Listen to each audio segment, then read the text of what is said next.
Alright, first video on this truck. I know you guys are waiting on what's underneath the truck, but this is midweek, so I'm going to go ahead and do this. How to remove vinyl stickers.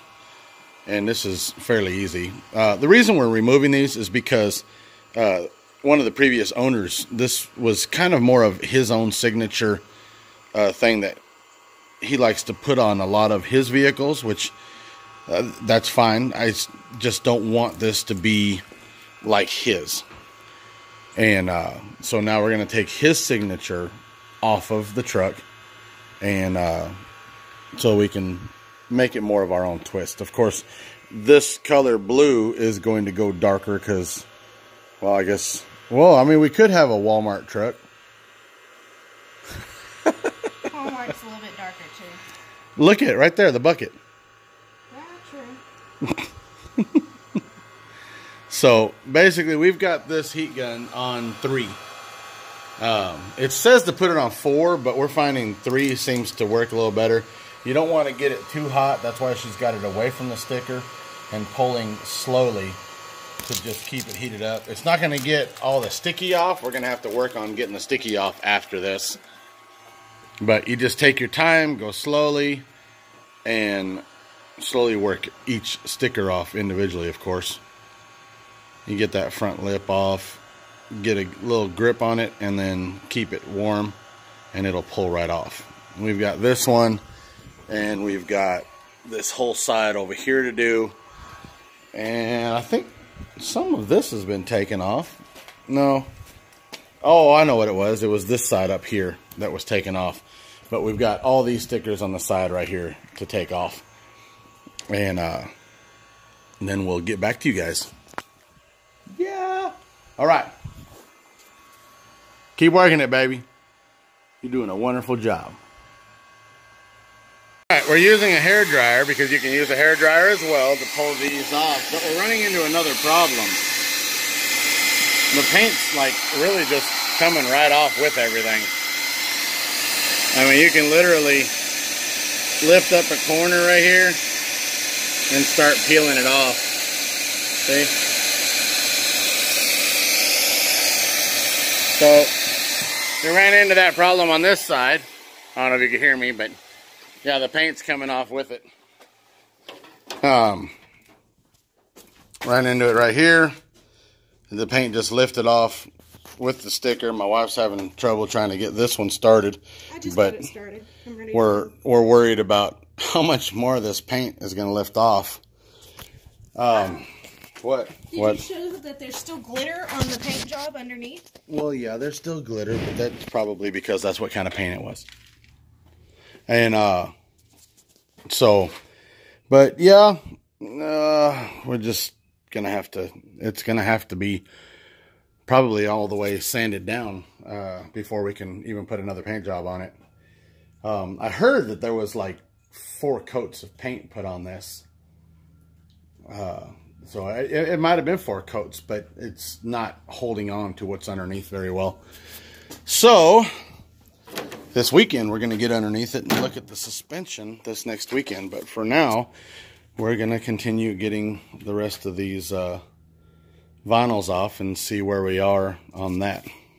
All right, we're looking at the way this is done, and you can kind of see it, a nice mirror finish actually underneath. The paint underneath, I don't know that it was sanded down really good. That may be why this is starting to lift off.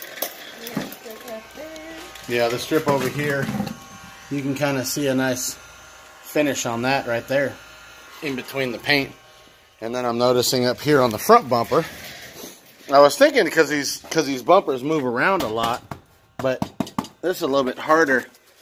But you can kind of, I don't know if you can see, there's also a nice, there's a pretty good shine on this.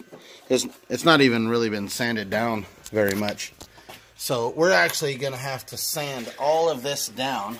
Yeah, so you can see a little bit of a finish on that. There, right there. See the shine? So, yeah, this whole truck's going to have to be sanded down. We're going to have to get every bit of this blue off of here before we put our own color back up on top of it. Whew, but we got all the graphics off.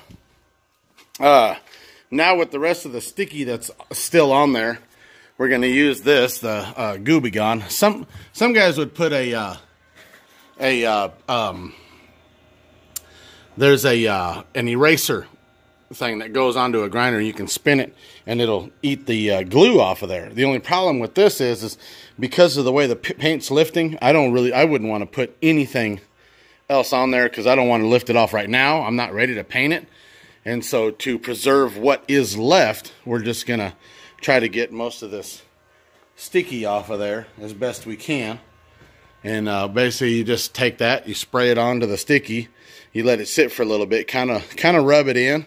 And then we're just going to use a, well, I can't find it right now. But we use just a regular, like, old towel. Right here, like this.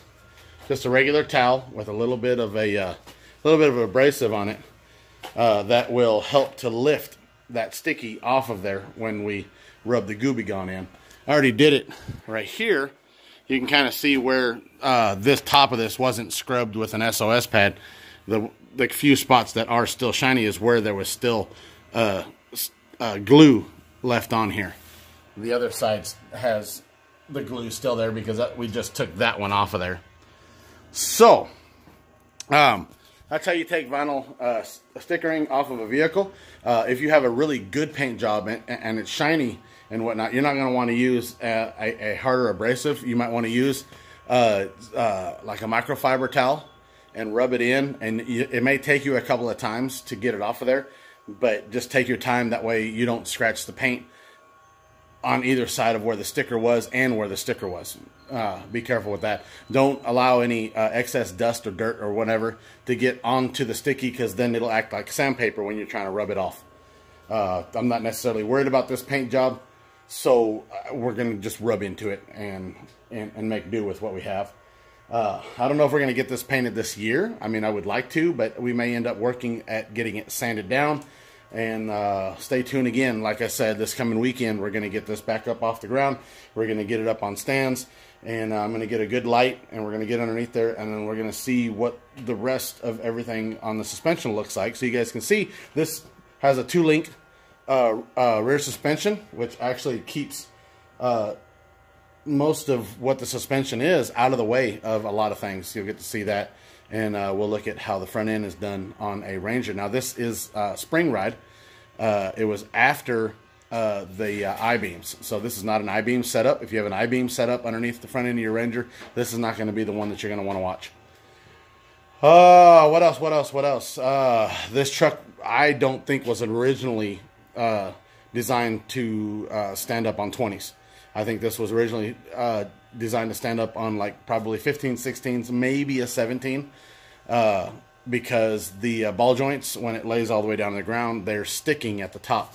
That's another thing that I found out about the front end, why it's not lifting up off the ground easily. Now that's a problem because what it does is it wedges it. We could talk all about this weekend. Stay tuned. More to come on this 2000 Ford Ranger. Save a mini truck. Yes, save a mini truck. You getting it done over there, baby? Yes, I am. All right.